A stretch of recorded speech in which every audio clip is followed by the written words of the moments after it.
The Batman.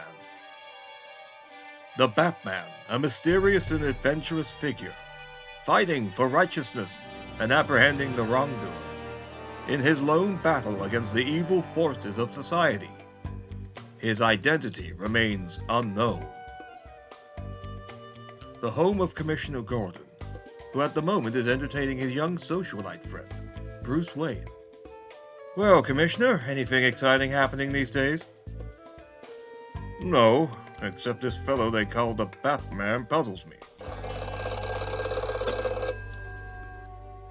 Hello? What's that? Lambert, the Chemical King. Stabbed to death? His son's fingerprints on the knife? I'll be right over. Talk about something exciting. Old Lambert has been murdered at his mansion. I'm going there now. Like to come along? Oh, well, nothing else to do. Might as well. The Commissioner and Bruce Wayne speed toward the Lambert residence. Hello, Sergeant. Everything under control? Yes, sir. We got young Lambert in the back room. And after a thorough examination of the scene of the crime, the room becomes busy with the usual police routine. Well, I'm finished in here. Let me talk to young Lambert.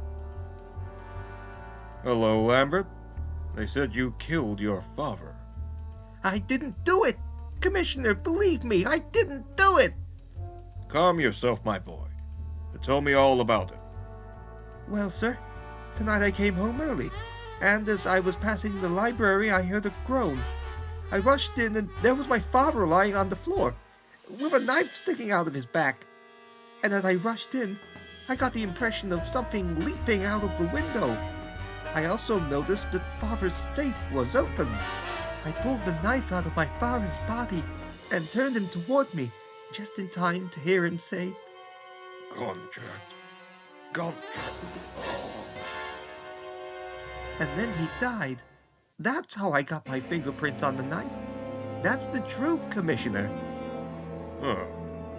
Did your father have any enemies or people who had an interest in his business activities? Not that I know of, except his 3 former business partners. Let's see, they were Stephen Crane, Paul Rogers, and Alfred Stryker.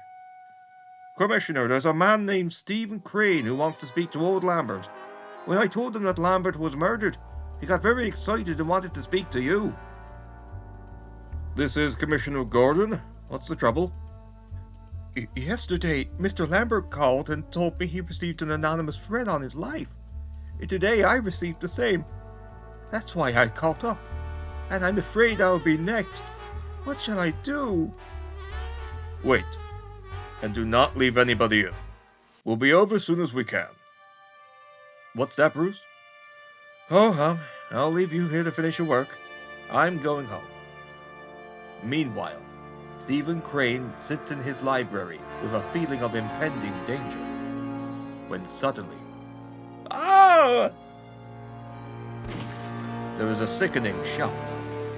Crane slumps in his chair, dead. The murderer rushes to the safe and secures a paper. Did you get the paper? Yeah. As the 2 men leer over their conquest, they do not notice a third menacing figure standing behind them.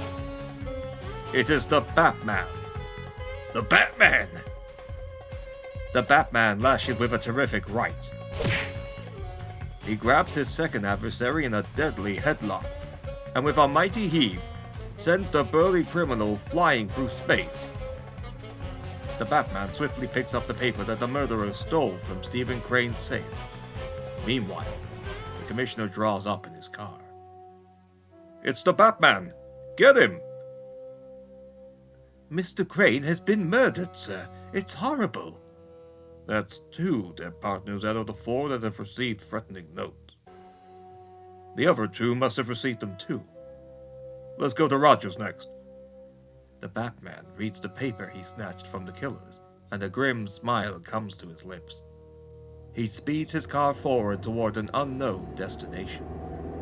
Meanwhile, Rogers, who has learned of Lambert's death by news broadcast, has already gone to the neighboring laboratory of his erstwhile partner, Alfred Stryker. Hello, Jennings. I must see Mr. Stryker quickly.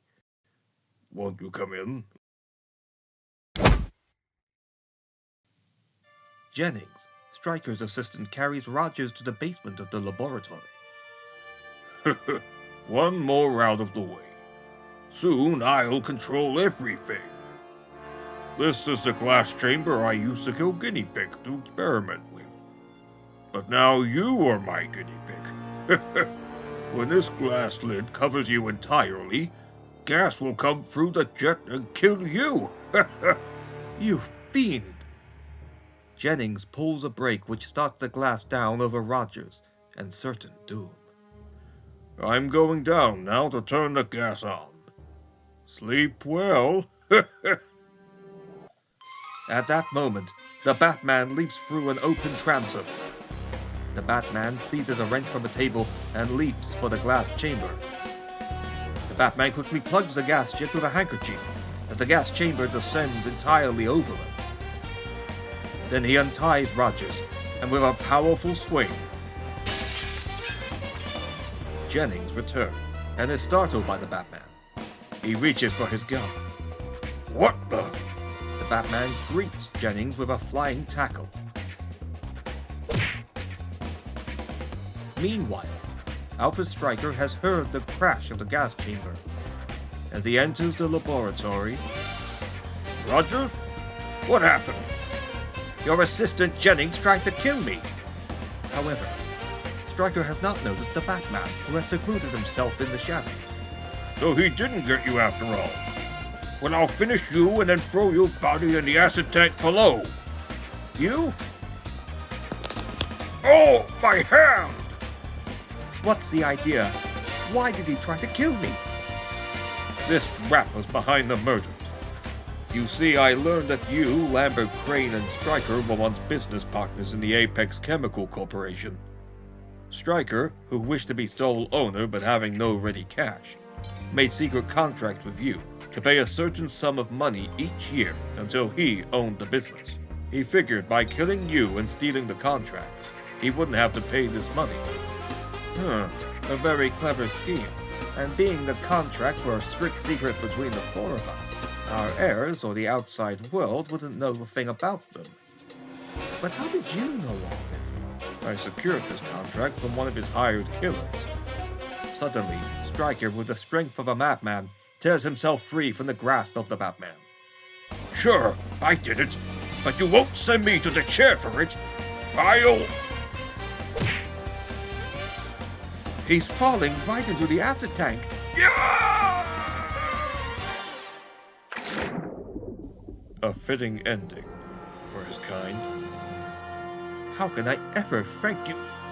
Why, gone. The next day, young Bruce Wayne is again a visitor at the Commissioner's house, who has just finished telling Bruce the latest exploits of the Batman. And then Rogers said the Batman went through the skylight. A very lovely fairy tale, Commissioner. Indeed. After Bruce Wayne has gone. Bruce Wayne is a nice young chap, but he certainly must lead a boring life. Seems disinterested in everything. Bruce Wayne returns home to his room. A little later, his door slowly opens and reveals its occupant. If the Commissioner could see his young friend now, he'd be amazed to learn that he is the Batman.